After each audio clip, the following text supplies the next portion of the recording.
Hi everyone, Sheena here. Today I'm going to be talking about really working with those thoughts in our mind that don't serve us. And I have been working with my own thoughts that don't serve me, so I thought I'd work with that. I was asking around on some things that people would want to hear about, relevant topics, things like that. And this was one that I was sharing with someone who's close to me, some issues that I was having. And when I asked him what I should talk about, he had told me perhaps talk about that. And I think it's super relevant because I think it's something we all deal with in different ways, on different dimensions, and for different reasons. And really, I'm going to just kind of open it up as I'm sharing today on, I don't have like a what is this actually called. I think people call it different things. I've heard people say monkey mind, or I've heard people say just like words and chatter, mind chatter, things that don't serve us. But ultimately, it's about that energy thing, and it's about that where our focus goes, our energy goes, where our thoughts go, our energy goes, where our action goes, our energy goes. And it's so important to really hone in on what we're thinking about and really work with those thoughts. And if those thoughts run rampant ever, or they are creating anxiety or disruption or fear in us, it doesn't mean we just block them out or we meditate them away or that we disregard them. Sometimes they're asking us to look at them, and sometimes we look at them too much. So there's a balance there that we have to also work on. And then, as we grow in our awareness and our intention, there's another thing happening here where, yeah, we have to trust ourselves. And sometimes it's the question of, is it my thoughts? Is it my heart? Is it my intuition? What exactly is pulling me in these directions? And I think the answer is everything and all of it.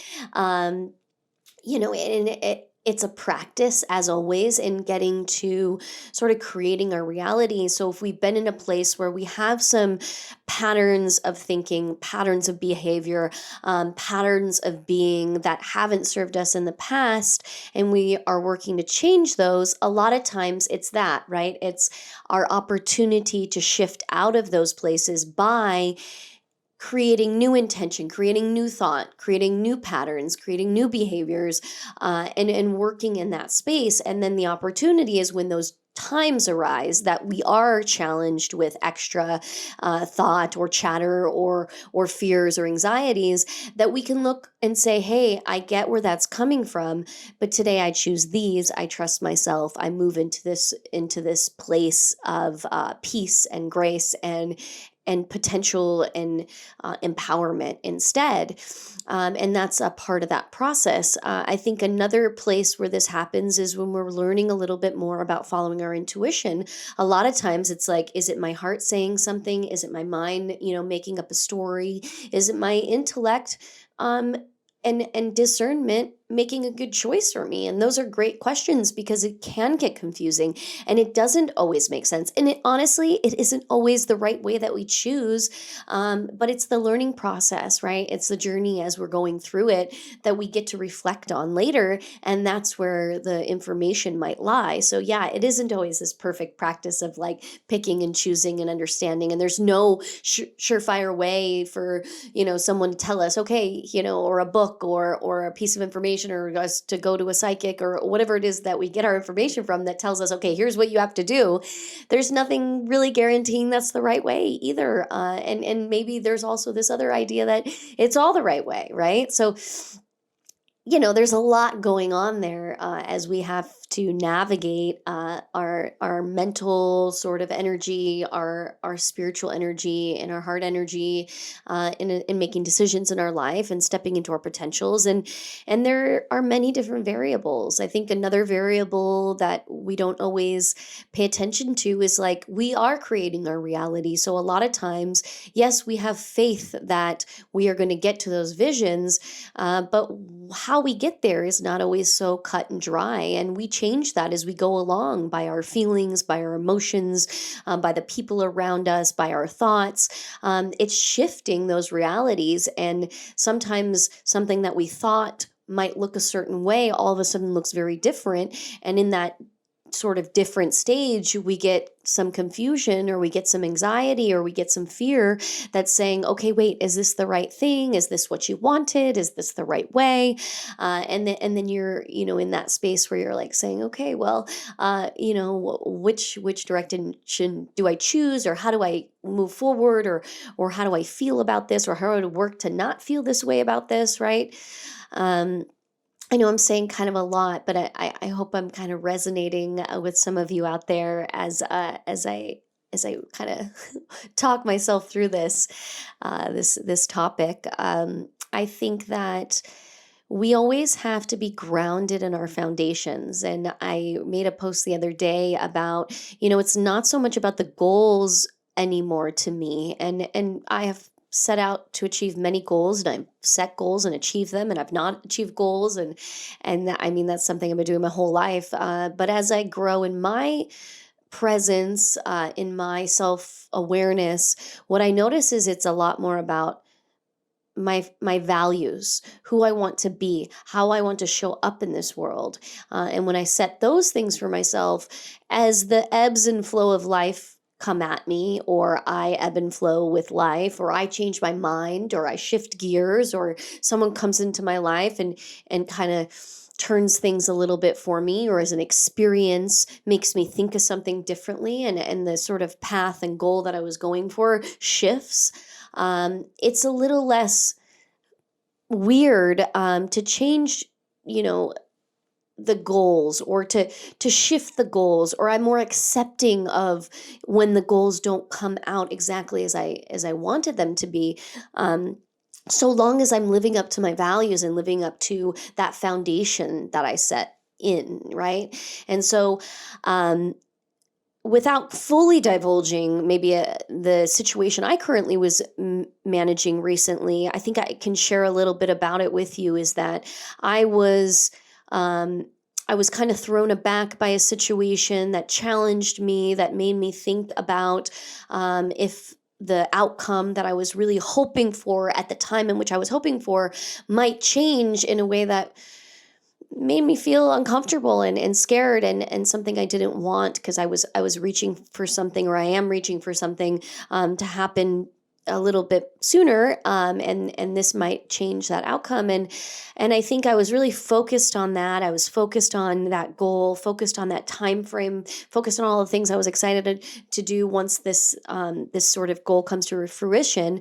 And then I was really uncomfortable as it shifted for me in a way that I felt was kind of out of my control. And I settled into those values I was telling you about. Like, am I living out my truth? Am I living fully in the emotions that I want to be embodying already? What am I attached to about this specific goal that's not allowing me to be as free as I already am, and think that I will be when this goal has been achieved, right? Like, as I'm attracting it to myself, I have to already be living in it. And beyond that, I also have to be accepting of the ebb and flows of life as it comes, because that's the foundation that I'm setting for myself. The values, the person I want to be is a graceful person, is a person that walks with integrity, that is honest, that follows her values, and those sorts of things. And I'm not saying that that's your, vision, or that's your idea of success for you. But for me, that's what it is. And I had to look at myself and focus on that, like refocus my energy and realign with that, and say, okay, wait, I am doing those things, right? So I have that contentment, I have that grace, I have that ease, and I can shift my focus to that. And when I do that, oh wow, I'm back into that freedom space, that less grumbly, in my head, fearful, anxious place. I'm all of a sudden back in that present me, in that authentic self. And I think that could be applied to so much in our lives. And I hear others, we do get wrapped up in the thoughts, the mental processes, the fears, the frustrations. And what happens when we do that is we stunt ourselves. We're not able to really push through into those spaces of freedom, of joy, into those higher vibrations, because we get stuck in that little box for a moment. And that is a part of the process, as we always talk about. None of this is right or wrong. It's okay to be in that box for as long as you need to be in that box, you know. I know I've spent a lot of time in those grumbly stages, or in those anxious stages, but or in those thoughtful, over analyzing stages, but we don't have to. And when we learn about those times, and how to be more efficient and really come into ourselves in those spaces, I think then we can have a little bit more access and opportunity to our wisdom, to our grace, to our joy, to our freedom, to those higher vibrational underlying foundations that are going to move us through the ebbs and flows of life in a easier, more efficient way. And then, I think not holding expectation, we talk about that, and it's not just to not be disappointed. And it's funny because I had asked a few people about what I should talk about, and another friend of mine had said, specifically talk about not holding expectations, because I recently had an issue at work where we all were expecting heavier crowds and all this stuff, and then the newer strains of the COVID sort of stunted travel, and it affected our work, and something we've been looking forward to for a year, and these sorts of crowds to come for this convention just didn't show, and it was like so much the opposite of what we could have ever imagined. And I was sitting there thinking, like, why did we build ourselves up so much about this? Like, almost would have been better just to, like, just not say anything, and then we wouldn't be surprised one way or the other. And I think, expectation, it does stunt us sometimes, right? And it's more so, I think I look at it on the positive note, is like, things don't always look like what we expect them to look like, and we don't need to get them emotionally charged in that way. Instead, we should focus on what we can control, which is here, how we're feeling, our happiness, our joy, our peace, our grace, through it all, right? And then, it doesn't really matter what comes up. And then yes, we can still create the lives that we want along the way, but those lives are more deeply rooted in the foundations of what it is to be human, as opposed to what we need to do, or what we need to show up like for others as. Instead, showing up for ourselves in a healthy way is going to be more rooted in wellness and a holistic approach that will transcend any sort of material, like goal or wealth, or identity, or whatever it is. But that being is going to transcend that. It's gonna pass on, and I think that makes for ultimately a healthier world. And that's always my vision. So I do like going back to that larger scale, like backing out from the individual sort of experience, and my experience of getting out of my head and getting back into the foundations of who I am. But then on that greater scale, getting out of our worries, our little tiny things, our little things that aren't happening. The pandemic right now, getting out of these things about vaccines, or these things about masks, or these things that we can't always really control, and focus on the greater picture, which is like, how do we want to be as a society? Like, what is our society supposed to look like, and what foundations can we root into that don't have to do with all the sort of mental chatter and opinions, and the fact that we're diverse nation and we're never all going to see alike. It's never going to happen. So how do we find values that serve us all across the board? Yeah, that's my rant for today. I hope that did something, or that made some sense along there, because for me, it's definitely helped me to talk and share about it today, and just recognize how we can get caught into the thoughts, into the mental processes, into that separateness, and forget about the foundation and the sort of wholeness of it all. So yeah, I hope your New Year's is wonderful. It was a great start to a new year. I know there's a lot going on out there, and I can get wrapped up in it too, and I just, keep coming back to like, what can we do for one another? What can we do for ourselves? What can we do that's just going to resonate and bring our vibration up as a human species? Like that's the best focus I think right now. So, thank you always for letting me share. Have a beautiful day.